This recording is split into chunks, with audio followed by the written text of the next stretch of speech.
Hello guys, welcome back to a revisiting, and yes, we are today revisiting Inside Out.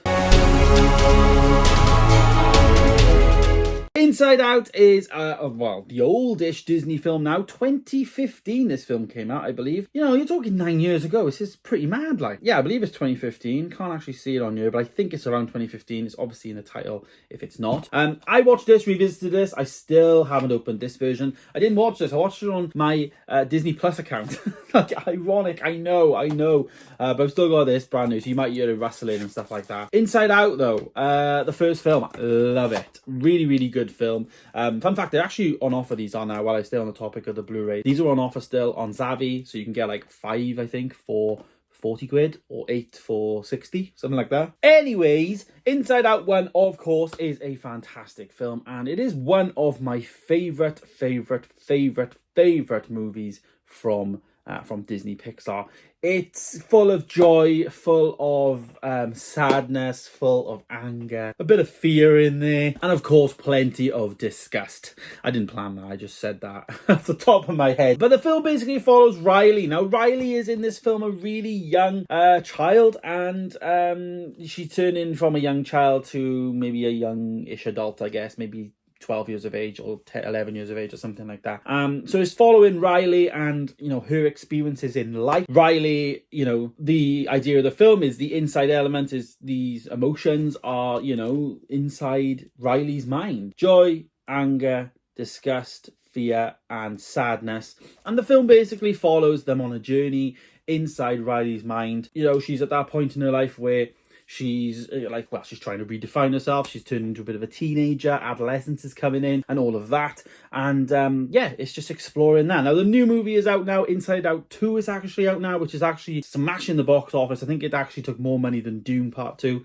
It is smashing the box office. And it's nice to see, you know, because this is what we're used to with Disney Pixar. Hitting the big time, always getting the big numbers. And it's nice to see. But obviously, watching the first one, I really love it. I think it's so good. It's got so much depth to the film. There's so much meaning there, especially as an adult watching it. You know, you can relate to her as a child because obviously you could relate to Riley and all of that. But also you can relate very much to, you know, the more emotional side from a human and an adult aspect, I guess, because as an adult we maybe understand our emotions more than children do, you know? So it definitely applies and appeals to both audiences in terms of ages. And I think it's one of my favourite Pixar films ever made, to be honest. I think it hits a level that is really fun.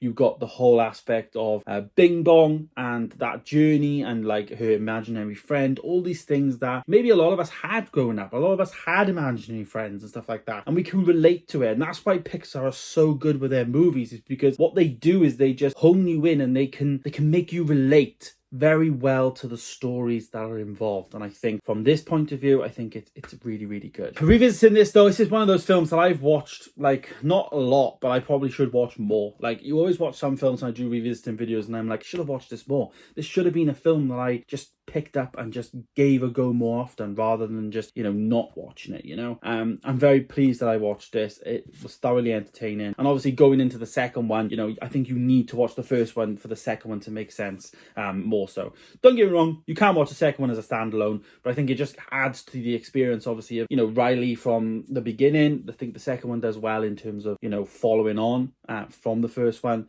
But the first one is, in my opinion, you know, the one that is needed to be watched. So rating the movie then, what will I rate it? Well, I actually gave Inside Out a 4-star. I think it's one of the best Pixar films ever made. Granted, it doesn't hit those heights for me of like the Toy Stories and maybe Monsters Inc. movies, those top tier ones, in my opinion, that are more 5-star level. But I think it does hit a lot of heights where it does a lot of good things. For me, 4-star is a very high 4-star, don't get me wrong. I think there could be some bits in the actual journey side of it where it's a bit generic, you know, in the story element. But I think the emotional side of it, pardon the pun of all these emotions, the emotional side of the movie is where it shines, and it is where it is a 5-star for me. And I think the character of Riley is a very interesting one going into the second movie now, which is in theatres now. So if you are interested, go and watch the second one as well. But there it is. There is my revisiting of Inside Out 1. Of course, stay tuned for my Inside Out 2 review coming very soon. 4-star. Thanks for watching, guys. I'll see you in the next one.